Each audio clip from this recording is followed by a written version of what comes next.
David Essel here with you on another beautiful day, talking about what else but mental health via human consciousness. You know, this is a series that I want to continue to do, and feel free to share these videos on your walls. You may never know how many people you might help when we expand their minds and give them something different to think about, and these videos do have some different thoughts on it. Today, human consciousness and mental health, we're going to talk about the ego, and this is a very perplexing part of our existence because I believe that through mass consciousness, we have been given an incorrect definition of ego.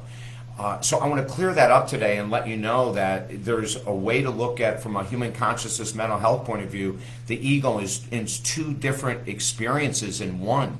And yet we've been told it's just one. And I'm going to explain that in a second so it makes more sense to you. I'm David Essel. For the past 43 years as a #1 best-selling author and counselor, master life coach, minister, radio, TV host. This is the work I've been in for 43 years. I absolutely love it. In the last couple months, I've been thinking more and more about doing videos like this and articles like this on human consciousness and raising our mental health levels, because we're just hurting all over the world. We're just really hurting. So let's talk about the ego today. This is so crucial. Mass consciousness, our society tells us that the ego is bad. Someone who has an ego is arrogant. They're stuck up. They're greedy. Oh, look at all the jewelry she wears. She's got such a high ego. Oh, look at how he's always talking about himself. He's just filled with his own ego. And so when we hear the word ego, we think of it as negative. But that's not the case at all.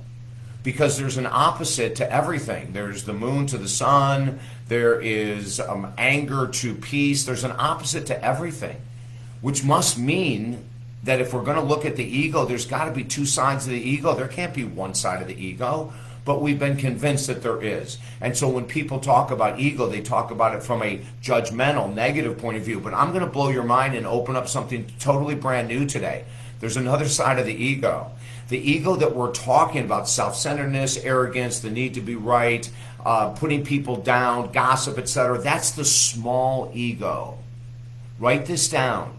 We've been teaching this since 1996. That is the small ego. The small ego desires to be right. The small ego does not need to say, I'm sorry for ever doing anything that was wrong on their part. The small ego knows they're always right. The small ego doesn't need help from anyone in the outside world. The small ego doesn't have a problem with putting up nonsense on social media because they want attention.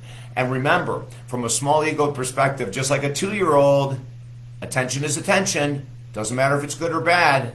So that's the ego that most people talk about. But there's another side of the equation that people that are operating out of a higher level of consciousness understand. We have termed it the big ego.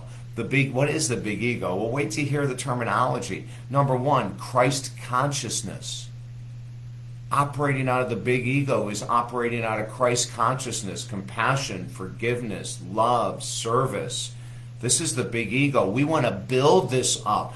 People who want to expand their human consciousness to have a more powerful mental health and perspective on life are working on the big ego every day. Buddha nature, another definition of the big ego. And you remember, Buddha was phenomenal at his teaching of the middle way. He was raised in outrageous abundance as the son of a king to take over this castle.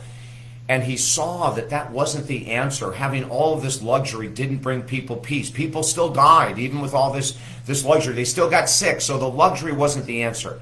Then he went to the other direction. He became an ascetic monk. So he begged. He had an alms bowl, ALMS, and he would go village to village because he thought, well, you're not going to find God or peace or whatever it is we're looking for through abundance. And then he found out, if I give up everything, I'm not going to find it in poverty from Buddha's perspective. So he figured out it was the middle way. So Buddha consciousness is staying in the middle way. It's not needing, it's not that greediness, it's not any of that kind of stuff, but it's not accepting poverty either. You see, so when we look at the big ego, that's service, that's compassion, that's looking to help people. When people are operating out of the big ego, when they walk out of a store, they look behind them to see if there's someone that's coming with maybe their arms full of packages and they hold the door open. See, that's all big ego stuff. You know how much I talk about the homeless and how many gifts I've been given by the homeless just by conversing with them. Well, the big ego would be about conversing with the homeless and looking in their eyes and smiling at them, just like Christ would or Buddha would or anyone else operating at this higher level of human evolution or human consciousness. So when we're talking and we want to raise our game and go to a higher level of human evolution, human consciousness, which is going to bring more peace and more service, and if there's such a thing as more balance in life, it'll even do that. But we have to make a conscious effort. And we have to remove first that self-centeredness and the arrogance and the need to be right all the time. And we need to fill that in with compassion for self, compassion for others, service for self, service for others. That's what we're shooting for. Listen, if I can help you at all on this pathway, there's so many topics we're going to bring up like this. Work with me one-on-one from anywhere in the world. Just go to talkdavid.com. You can sign up there. Send me an email. I'd love to talk to you and help you in any way that I can. Also, don't forget, in regards to raising consciousness, we have to keep feeding our brain positive stuff and new information. Join Helping Americans Heal at talkdavid.com. It's a free service. Every Monday you'll get an email with thought-provoking videos and articles and videos like this to help you along. And then if you're at that level of human consciousness where you say, hey, David, I'm ready to make a difference in this world. I know there's a lot of people suffering with mental health issues. How can I help? You can become a certified mental health and master life coach. It's only $150 a month. And you will receive some of the greatest training in human consciousness, allowing you to first raise your own game, right? Which is always step one. And then step two, we'd be helping others. Right now, there's millions of people that need your help, compassion, love, understanding. So join me at talkdavid.com, and I hope you have a beautiful day.